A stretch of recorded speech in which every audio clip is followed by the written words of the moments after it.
জীবনে যে কোনো শখ বা আহ্লাদ পূরণে নির্দিষ্ট একটা সময় থাকে। সঠিক সময়টা একবার হয়তো পেরিয়ে গেলে শখ হয়তো পূরণ হবে ঠিকই, তবে ওই তৃপ্তিটা ঠিক পাওয়া যায় না। 17 বছর বয়সে গিয়ে যে বিরিয়ানিটা অমৃত মতো লাগে, আবার 32 বছর বয়সে এসে সেই জিনিসটা অমৃত মতো নাও লাগতে পারে। 18 বছর বয়সে সমবয়সী কারোর সাথে পাঞ্জাবি বা শাড়ি পরে রিক্সায় চড়তে যে রোমান্টিকটা লাগে, 36-এ পা দিয়ে ঠিক একই কাজ করতে রোমান্টিক যে লাগবে তার কোনো গ্যারেন্টি নেই। 21 বছর বয়সে সমুদ্রের সৈকতে বন্ধু বান্ধবদের নিয়ে বেড়াতে যে আনন্দটা লাগে, 40 বছর পার করে সেই আনন্দটা নাও পাওয়া যেতে পারে। একদিন নিজের ছাদে বাগান করব, এই আশায় বসে থাকা সেই মানুষটা বারান্দায় কোনো টবে চারা গোলাপ লাগালোই না।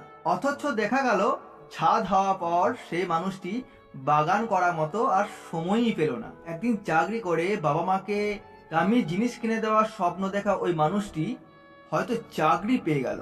চাকরি করে টাকা কামাবে ঠিকই, কিন্তু ততদিন এই দুনিয়াতে মা বাবা না থাকতেও পারে। জীবনে ছোটখাটো স্বাদ আহ্লাদ খুব দামি জিনিস, এগুলো একটা মানুষের হৃদয়কে জীবিত রাখে, সতেজ রাখে। মানুষের হৃদয় একটুকু একটুকু করে মরে যায় ইচ্ছা পূরণের অভাবে, নীরব আহাকারে।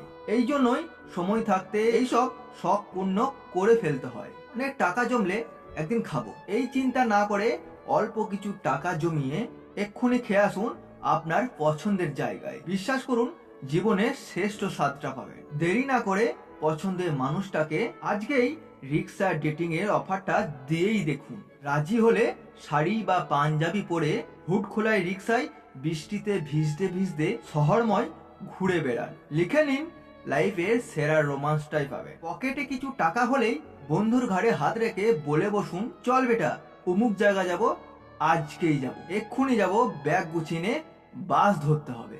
নিজের ছাদে বাগান হবে এই আশায় বসে না থেকে ভাড়ার বাড়ি বারান্দায় টবে লাগিয়ে ফেলুন পছন্দের গোলাপের চারাটা। টিউশনির টাকায় কম দামে কিনে ফেলুন বাবা মায়ের জন্য কম দামে হলেও শার্ট এবং শাড়ি। হোক না কম দামের কোনো জিনিস, শখ পূরণ করাটাই হচ্ছে আসল দামি। মনে রাখবেন, একদিন সব হবে এই আশায় নিজেকে যে বঞ্চিত করে তার জীবনেই কিছু হয় না। তার জীবন কাটে শুধু অপেক্ষায় আর অপেক্ষায়, শেষ হয় আফসোস আর হতাশ দিয়ে। তা বন্ধু, কেমন লাগলো?